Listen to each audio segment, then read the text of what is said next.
You're running a game of Dungeons & Dragons. The fighter in the party kicks down the door with a 25 athletics check, and the party sees gold abound, filling almost every corner of the cavernous cave. The rogue begins pocketing some of it, but the cleric, with a 20 to their perception, immediately knows something is wrong. From a mountain of gold, a plume of flame erupts. Red claws dig out of the treasure hoard, revealing their true gargantuan form, an ancient red dragon. You tell the party to roll initiative as they are ready for battle. The wizard rolls well and gets an 18. Your ancient red dragon, with a roll of 17, goes second. The wizard casts the 7th level spell Force Cage on the dragon, and suddenly your gargantuan dragon is trapped. Rules as written, even though your red dragon can be towering and menacing visually, gargantuan creatures only take up a 20 by 20 foot space in combat unless modified to be greater. Force Cage, with its limit of a 20 by 20 foot cage, thus can just barely encapsulate the dragon in its entirety. All while the dragon is stuck, the party can spam cantrips, spells, or ranged attacks from a distance that the dragon's wrathful breath cannot reach. So once your epic boss dragon is stuck in the cage, they just die a slow, painful death with no way of fighting back. Super epic, right? The wizard and cleric toss out cantrips like Firebolt and Sacred Flame, while the fighter and rogue pelt it with arrows. Every round passes and they just say, "I attack," as the excitement and soul they had for the fight drains from their eyes. The dragon dies, along with it every ounce of fun you were hoping the encounter would have. This happens a lot, especially at higher levels. It's not just from Force Cage or the other few effects that lack any sort of saving throw. There are many uninteractive and overpowered effects that the players gain that can trivialize solo boss monsters. Hold Monster, Polymorph, Banishment, Web, and Hypnotic Pattern are all common examples. The most common solution for most Dungeon Masters is to use an even more uninteractive mechanic, Legendary Resistance. Say our wizard used Polymorph instead and the dragon failed its saving throw, the dragon can simply shrug it off by invoking a Legendary Resistance. The dragon may be back in action, but the wizard, or in other cases any class that uses a resource for a powerful effect, can often feel robbed of their turn. So we need more nuance than just having the design and flavor equivalent of a brick wall. The biggest argument someone might have in response to this is just to introduce another creature, or minions. Don't get me wrong, minions are great, but they're the reason why one of the most common fantasy tropes is a threatening singular antagonist, or BBEG. Look at almost every fantasy game. Threatening big bosses, fighting a group of protagonists by themselves. There's a problem if we can't make an antagonist that can fight by themselves. It restricts their creative and mechanical possibilities. The difficulty or power budget in the encounter then has to be spent on these minions, and our boss monster will look a lot less intimidating with 20 veteran kobold guard around them. Some fights need multiple monsters, sometimes we need good solo fights. There's a time and place for everything, but with the Wizard of the Coast stat blocks as written, there are very few solo monsters that sell an engaging experience. Another retort I will immediately hear is that only Force Cage itself is a problem. Just ban Force Cage. It is one of the most problematic spells made, but it isn't the problem. The problem is that common spells either end the fight entirely or don't do anything if subjected to Legendary Resistance. Force Cage only shows the player side of the binary. Legendary Resistance is the other side. If you're trying to design a cinematic, challenging encounter for your players, this binary is not fun for either side. You want your players' decisions to feel impactful and convince them that they are fighting a worthy opponent. To do this, you need a more granular progression of the fight, or a more nuanced progression. As Dungeon Masters, we don't have to rely upon Wizards of the Coast to introduce nuance. This is the magic of homebrew. For episode 1 of Why Your Monsters Suck, we'll be introducing the problems with 5th edition boss monsters, the solutions, and examples of how to implement them. These are the reasons why your monsters suck.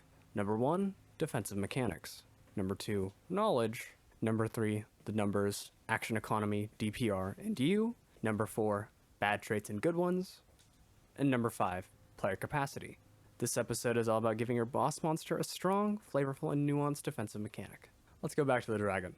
What is a flavor or fantasy of a dragon? For many players, they build their characters' classes and concepts to accomplish a fantasy.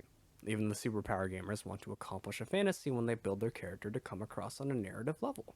As Dungeon Masters, we can make it so that our dragon's fantasy is synonymous with numerical reality. Our mechanics can be the same as our flavor. Here's an example. In many fantasies, dragons breathe something. In Dungeons & Dragons, it can be acid, cold, lightning, but in our case it's fire. We can give our dragon a resource called firepower to quantify that fire-breathing fantasy. Instead of their normal dragon's breath recharge, we can have them spend that firepower resource along with them having to be able to replenish it each turn. We can turn these outlining concepts into an amazing ability.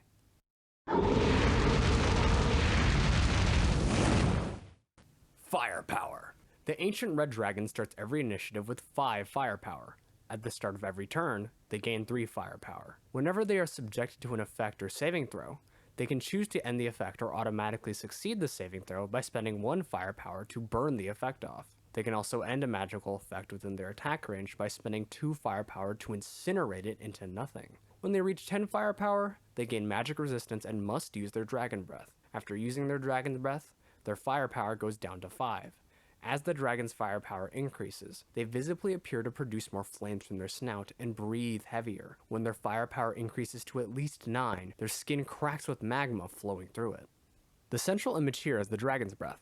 This iconic fantasy ability is this dragon's mechanical identity. Mathematically, for a party with 4 to 5 members, it's almost inevitable that the dragon will get access to its breath weapon at some point. However, the party has a lot of agency in determining when that dragon's breath occurs. While it isn't useless for the party to fire high-level save or sex spells directly at the dragon, it's not as efficient now compared to giving buffs or making summons. However, they can't ignore it entirely because if they let it fire off its breath too much, they might all burn to a crisp in the process. So the party gets to play an active balancing act while knowing almost exactly when the dragon will fire its breath. Before the dragon gets enough firepower, they can make cover to cushion the blow, split up so the dragon's breath is less efficient at hitting party members, or try countless other ways to subvert its effects. We can even go back to Force Gauge specifically. Now the high-level wizard has an interesting choice. They could use a Force Gauge early to force the dragon to use some firepower, delaying its breath, or they could spend the Force Gauge to deny the dragon's breath when they have 10 firepower, potentially negating it entirely by providing themselves cover or encasing the dragon. Either way, the dragon can break out of it if it has the firepower, but that doesn't mean using a Force Cage is useless by any means.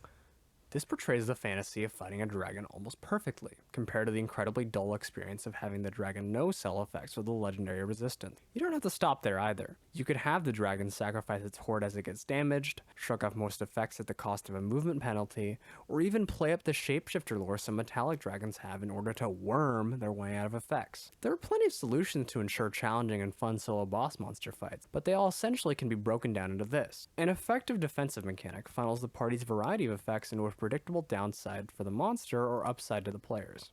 That downside or upside then has to be weaker than what the party's worst effects can produce. The greater the difference between the party's worst effects and the buff/debuff provided by the monster's defensive mechanic, the stronger the defensive mechanic is. There should always be a shift in progress for either side when the defensive mechanic is triggered, otherwise it becomes as uninteresting as a legendary resistance. The dragon's firepower ability makes them lose 10 to 20% of their progression toward a fire breath at worst. This is far better than getting crumpled into a chair by true polymorph, or getting turned into little more than a decoration with Hold Monster. Plus, the firepower ability is an incredibly strong defensive mechanic, but one that still allows both narrative and mechanical progress. Let's go back to the beginning. You're running a game of Dungeons & Dragons. The fighter in the party kicks down the door. The party sees gold abound. The rogue begins pocketing some of it, but the cleric immediately knows something is wrong. From a mountain of gold, a plume of flame erupts. Red claws dig out of the treasure hoard, revealing their true gargantuan form, an ancient red dragon. You tell everyone to roll initiative. Your wizard rolls pretty well and gets an 18. Your ancient red dragon rolled 17, going second. The wizard casts Force Cage around your ancient red dragon. Then it's your dragon's turn. Your dragon gives a disturbing grin with teeth that make a party member the size of a toothpick. I've seen my fair share of parlor tricks. They take a deep breath and then douse their arm in flame. They rake their massive fiery claws against your arcane bars. The fire burns so hot that it melts through as if it were butter. This is no ordinary flame. The other players are taken aback, as indeed the threat lives up to its name. The wizard player raises an eyebrow. What was that? We'll be solving that conundrum next episode. Leave any example defensive mechanics you got for bosses down below, video suggestions, or any thoughts you had. I'll try my best to respond and give feedback. I love helping people improve their games.